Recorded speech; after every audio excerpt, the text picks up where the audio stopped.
Hello and welcome. This is Kippi from KippiAtHome.com. Welcome to my channel and welcome to my home. Tonight you're going to love what we're making. We're crafting up a storm, making beautiful moss covered balls and make them into topiaries. I'm using items that I purchased at Walmart, things I had at home, and also items from Dollar Tree. So stay tuned and make sure you check out the playlist to get all the rest of the inspiration, because this is just one video and a moss collaboration. We also have blog posts and all kinds of great inspiration for you. So stay tuned and make sure you subscribe to my channel and ring the bell so you don't miss anything. We've got a bunch of great stuff coming up. All right, let's get started. I've got my chalk paint in my jar, and I wanted to just show you an example of kind of what I want to do again. This little pot I did at Christmas time, and I had put a Christmas tree in it that I got from the Dollar Tree, and I can put the link to that. It was one of my most popular videos ever, and I purchased this moss ball. It was a little bit expensive, so I thought I'm going to make some myself. So I bought the foam from Walmart, and I got the dowel rod from Walmart and the little clay pot. I got 2 little pots for $1 from the Dollar Tree. So this is going to be very inexpensive and super cute too. So we'll get started with chalk paint by adding a little bit of water to my bristles of my paintbrush, and I'm using my favorite chip brush. I can put a link to that below. They're very inexpensive. And if you wash them out after you use them, they definitely last. So I'm just going to dry brush a little bit, and I like to do layers. So I add some, let it dry some, add a little bit more, just to kind of get more of an older, weathered look. All right, so I get that on there, and I'll let that dry, and we'll go to the next step. I like to paint a little bit down inside, just in case you couldn't see in it, which you really shouldn't be able to see. And I would like to use my trusty heat gun by Wagner, and I just give it a quick go. Chalk paint dries pretty quick, but who's got time to wait? So I thought I would give it a quick dry with the heat gun, and then I could get this project done. I'm getting excited. I already love how it looks. Now we're going to stain our dowel rod. You can either use a dowel rod and stain it, paint it, leave it natural. You can use a stem out of your yard. You can purchase stems, and we're just opting to do the dowel rod. So I want to put a little bit of stain, and this is water-based stain, so you can just do it inside, no worries, and it dries really fast. And just going to apply it and then wipe some off. And then I decided maybe to add a little water to it because I thought it was going on a little dark. So and I wipe some off, and then it'll be dry in a few minutes, and we'll be ready for the next step. All right, the best part is the moss. So I bought this as a sheet, and you can do it with pieces of moss and glue them on as you go. And you can use spray adhesive, or you can use a hot glue gun, but this is the easiest way, and it stays a little neater after you get going. It kind of holds together better. So you just unfold your sheet, and you're going to cut a square that's large enough to cover the ball of foam. All right, we got my glue gun, got some glue sticks handy, and my scissors, got my little cutout of my moss sheet, and I've got that styrofoam ball. So let's just start out gluing the 4 corners up and over the ball, and then start working those empty areas or those voids that aren't holding tight, and then we're going to cut away those parts and then do a little molding. It's pretty easy. So I'm just kind of forming this to try to get that to give me that little extra there. And sometimes you have to come in 2 or 3 times to really get that to form against there, and maybe even take a little bit more of that extra, and you're just going to form it, and then where you can kind of see that seam, you'll take a little bit of this greenery that has come off of there and just kind of mold it on there, glue it on there to be fine. But just keep working it. It's just fun. You just mold it around, and it's going to turn out really lovely. we're getting just about finished with this, and I'm going to cut those little extra pieces away. I'm just holding it in place and molding it some more and getting it just right. And then I'm going to be left, as I can see, a couple little spots that we'll just fill in, and they'll only just take a moment to do, and it's going to turn out perfect. And a little piece that was cut off from that original square when I was cutting away, so I didn't have to use any more of my roll. So I'm just going to kind of fold it in there and see what kind of fits in there, and then I'm just going to glue it in and hold it on there for a moment, and then fill it in with a little bit of the green scraps there of moss, and then I'll do it again to fill that other hole. This is going to be really pretty, and you could do these balls not just for topiary, but just to sit around and add some spring greenery. And of course you could use them all year, and if you change out some items on them like the bow, you could use them even, you know, a different bow for whatever the holiday is. All right, here's our ball. It's looking really great. Now onto my little pot, and I'm going to use some 220 sandpaper, and I'll put a little link to that below in case you want to see what exactly that is. I'm going to go around, and I want to just make it look a little more aged than it is, but if you can see there, because I did the painting, dry brush it in kind of in layers, that you can kind of see there's kind of a grain to it already.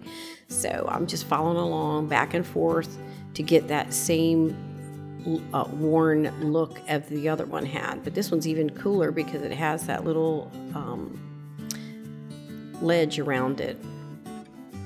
All right, I'm getting into my styrofoam stash. This piece of styrofoam I used, the cutest thing was a dough bowl that I made a bunch of ornaments from the Dollar Tree, and I made them into elegant Christmas decorations, and I can put the link below for that. But this is left over from that, and so I'm just using my serrated knife from my kitchen and a cutting board, and using my leftover piece, and I'm cutting it just a wee bit shorter than the top because I want to put an area so I can put some Spanish moss that I also purchased at the Dollar Tree in there as well to cover that. So now all I'm going to do is cut my dowel rod to the length I want it to be, and I'm going to put it in the sphere or the moss ball that we made, and then down into the pot. So I'm going to just kind of cipher what I want right there, so you can see how technical that is. Now I'm going to cut it, and we'll be putting it together. I'm trying to find that spot. It was the bottom, and I'm having a difficult time seeing where it is. It all kind of looks the same, but I see a seam right there, so I'm like, I'll put the seam towards the bottom. So that'll be fine. No one will ever know. All right, I'm just going to try to find the center, stick it right in that foam, and it's a wrap on that. Now all we need to do is cover our styrofoam, and I'm going to use some moss, and I want to use a little different color so we have a contrast. I have a few options that I purchased from the Dollar Tree, and one is this Spanish moss. And I live in Florida, so it's pretty prevalent here, but you know, you'd like to purchase it already done because it has no bugs in it, because you can definitely have bugs in it if you pull it off the trees. So I like the look of that, and there's some other kind of moss that you can choose from too, so I think I really like that look the best. So I'm going to put that around there and form it around. Oh, look, it even had a little stick in it. That's kind of, you know, it really came off a tree. So I'll put a little hot glue in there just to hold it in there, and then I'm going to use a little bit of spray adhesive that I also purchased at the Dollar Tree to kind of hold all of the moss in kind of a neater arrangement. And then whatever is kind of sticking out, I'm going to trim. I'm going to use this checked ribbon. It's a little tie on there. It is way too thick, but I also wanted to use this same ribbon to make a bow for my moss wreath. So I'm just going to use it and fold it, and I'm going to make it work. So, and it's very classic, and I'm going to say it's farmhouse. Could be, it's also could be elegant. So it is just kind of transitional kind of ribbon. So I'm just going to kind of fold it over and make just a little tie there. And I'm actually going to change this ribbon with whatever my decor is. And then I'm going to add a spot of glue to kind of hold them together so they're not just open. As you can see how they're open because it's folded over. To try to make it look like it's a little neater. So that one worked out fine, and put a spot of glue in the other one and it'll be good as new. All right, so that one's finished, and now I'm going to move on to doing my moss wreath bow. The easiest way to measure your ribbon to see what you want is to kind of form the bow freehand into your hands and figure out the length that you want it to be, and then cut it off. So that's what I'm doing here, kind of figuring out what I want my bow to be. So I go ahead and cut it.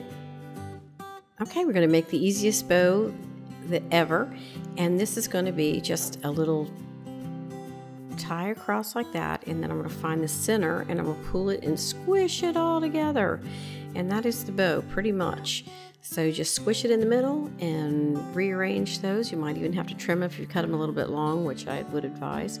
Cut a piece of wire for the center, and then cut a piece of ribbon and tie it in the center, and voila, the world's easiest bow. That are left from holding that bow together in the center, and I'm just going to attach it right onto that moss form. And I'll put a link to the below so you can also purchase the same moss form. They're just adorable, so it's a perfect little addition, and you can lean them against a fireplace for a little vignette. You can have them hanging from a kitchen from the kitchen cabinets, from a buffet, any place, and bring a little bit of spring right into your home anywhere. It can be in a bedroom, anywhere. So I'm just going to attach it. I wanted to add a little bit of spring fun to this wreath. I bought this little nest. It's a wee nest, and I thought, why not put it on here and add a little spring something, and I'm trying to figure out where I want to put it. And I'm going to use wire to attach it, and of course I might end up using it somewhere else at some other time, so I'm just going to use my favorite wire cutters, and I can put the link to that below because you definitely want a pair of these. No funny business with those. They cut through massive amount of florals at one time. So I'm just going to fish that wire through there and attach it to my little wreath, and it's going to be perfect for my spring vignette. I wanted to add a little egg to my wreath, and I was looking at it and trying to figure if I wanted the robin's egg, but I think I'm going to go with the lighter egg because I think it looked better with the ribbon. So I'm just going to take one out of my little bag here and glue it right in that little nest. Oh, isn't that adorable? That is just the cutest little wreath. So there we go. We've got that moss. We have our topiary out of moss, and I made a bird nest in another video, and I can share that with you. And some of the items in there are actually out of my yard, like the pine straw, and I made this pretty stand from a candlestick holder and a piece of wood. So isn't that thing lovely? So I'm going to add, so we have kind of a coordinating little look there, and so I'm going to add another little piece of ribbon to that, so they all kind of go together. And then I'll put my little handmade nest back up there, and you guys, I will put that on there, and you can see exactly how I made it. It only takes seconds. It's a great thing to make with the kids. And if you use a little spray adhesive from the Dollar Tree, it's not that aerosol, so the kids could do it like in the kitchen, at the kitchen table. All right guys, that was really fun. I hope you enjoyed it as much as I have. I'm going to be making some more of these just by the way, and I will add them into my post, my blog post that is, so make sure you check that out, and I will put in the description all the things that I used, so you can grab those things too for your inspiration. But anyway, I want to just give you a little heads up. The photographs that are in my vignette are my great-grandfather and my great-grandmother, and those books belong to them. Isn't that cute? So we can go vintage, farmhouse, elegant, spring, Easter, whatever you like. You can make those moss balls fit into that decor. All right, I will see you guys soon, so make sure you check everybody else out in my playlist because you don't want to miss any of that moss inspiration. All right, happy creating, and I will see you later.